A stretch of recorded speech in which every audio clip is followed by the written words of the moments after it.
Okay guys, I'm getting to the point where I'm running out of thread here. So basically what I'm going to do is just keep going. And sorry about bumping that, I had to get my awl.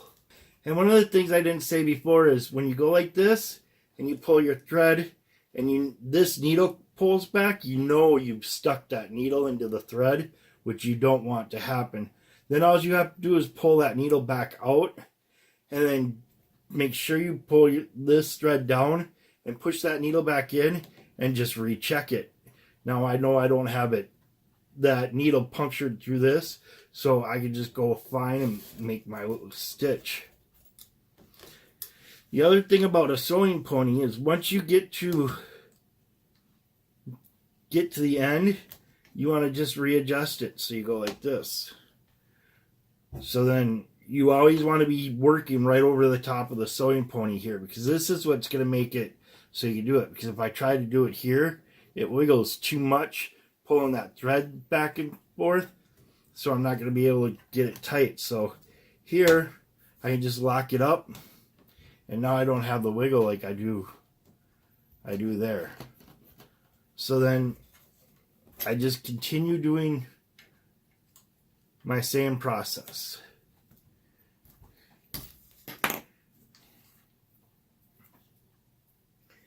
And then even though I'm going to get to a spot where I can't really get my thread through there much anymore, then that's when I'm just gonna cut that thread off real quick. Go, like right now, the one thread is just, it's to the point where I need to do that. So then I want to come grab my scissors and I want to cut it off as flush as possible.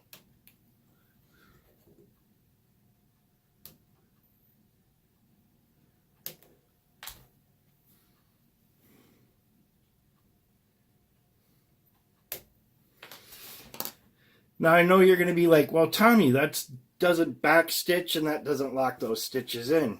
But the thing is I'll come back and I'll get my lace or my thread my needles threaded up again and get ready for my second thread. And then I'll show you how I lock that stuff in so that even that has a locked in stitch. Like when you're using an automatic sewing machine, you get to the end and then you back up a little bit to lock your thread in and you're done. This I just stopped, and I'll show you how I do that so it locks in. And it's basically, I did a backup, but it'd be for a backup on both threads. So you're gonna see that in a second. I'm gonna, like I said, I'm gonna lace up and show you that part. But that's all I got. I mean, that's, see if I can get you in the camera. I'm going to move the camera here on you guys. I mean, I got from here all the way up to here on just an arm's length of thread. So that shows you how far you can actually get with just an arm's length of thread. I'm going to get out my next thread though, so that I can continue on all the way down to this, and I'll show you how I wrap that and then come back and lock it in too. So I'll be right back with you guys in a little second, okay? Okay guys, I got my thread ready and I'm gonna come through and I'm gonna show you. So here's where my stitching stops. That's one hole back, two holes back. Once I get to that area, I'm just gonna reopen that hole so I can start my stitching. So that's two holes back. So then just like the way I started before, I get my thread through.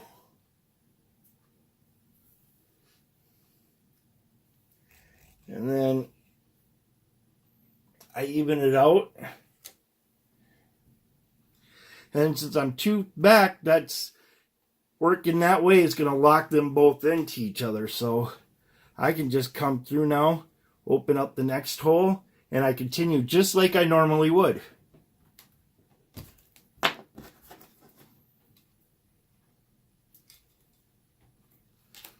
And I didn't cut that other side very well.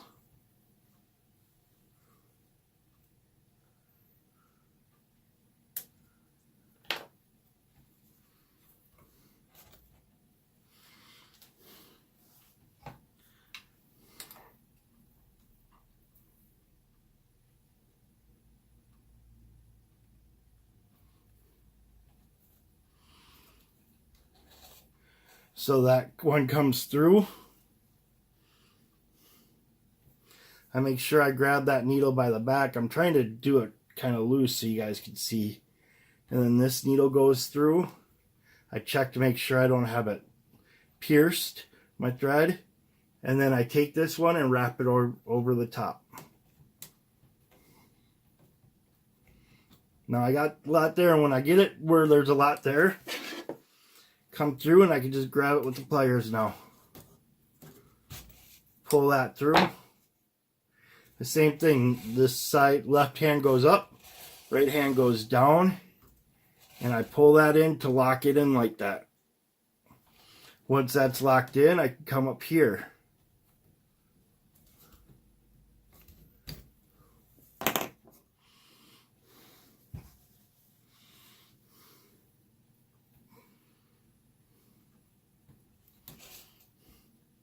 And there, so that's 2 stitches of basically being back stitched, and it works just fine. Now if you do find out you pierced your thread, which I do a lot, pull your needle back out so you know you didn't pierce it. Otherwise, what you're going to have to do is, if you've already pulled it in, pull it tight. It's going to lock that thread too early, and you're going to have a lot of excess thread there. So you're going to have to cut that off, and then you're going to have to do just like I did here, where you come back 2 stitches, and then you just continue. And you're going to have to restart your thread again because you've just pierced the one thread and it ruined it. So then just continue on the way it was. I know I'm over here, so I'll just adjust this just a little bit better onto my stitching pony, and then I'll come through. And then I can finish this up now.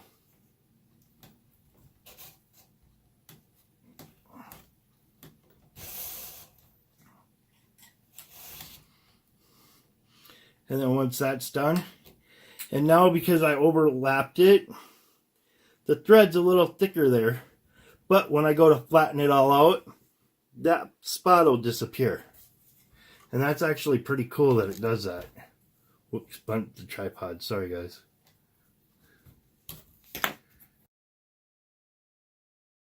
And I can already tell I didn't get a lot of wax on this thread already, so I'm going to come through and I'm going to re-wax that. And then for those big chunks like you just saw that were stuck on that line, what you can do, and I like to do,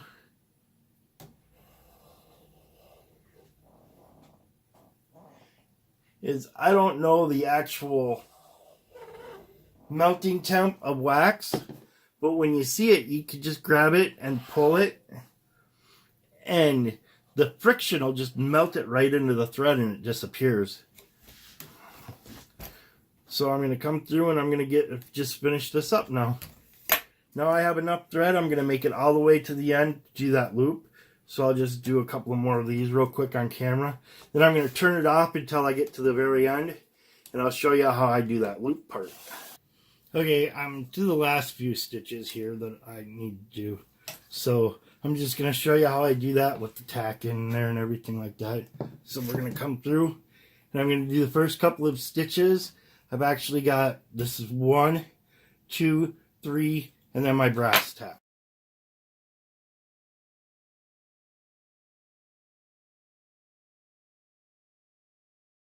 Alright, now I'm to that brass tack. I'm stitched all the way up to there. The reason why I do that is because that brass tack's holding that leather together. And I have glue in there. So since I contact cement that, I want that held tight all the way through this process. So now I'm just going to pull out that brass tack.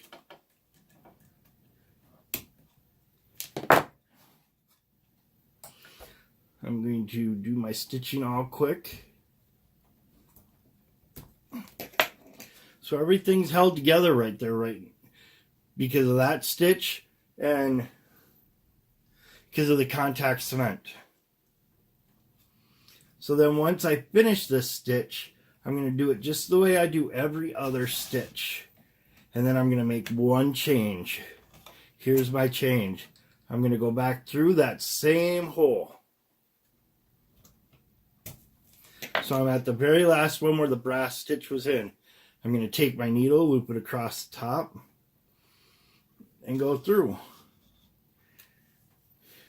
Take the needle from this side, go up and over,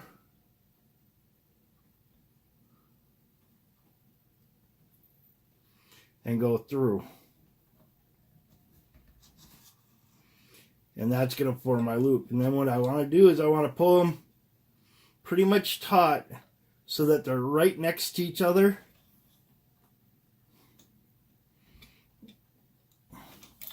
On the end there. So as you can see, they're right next to each other.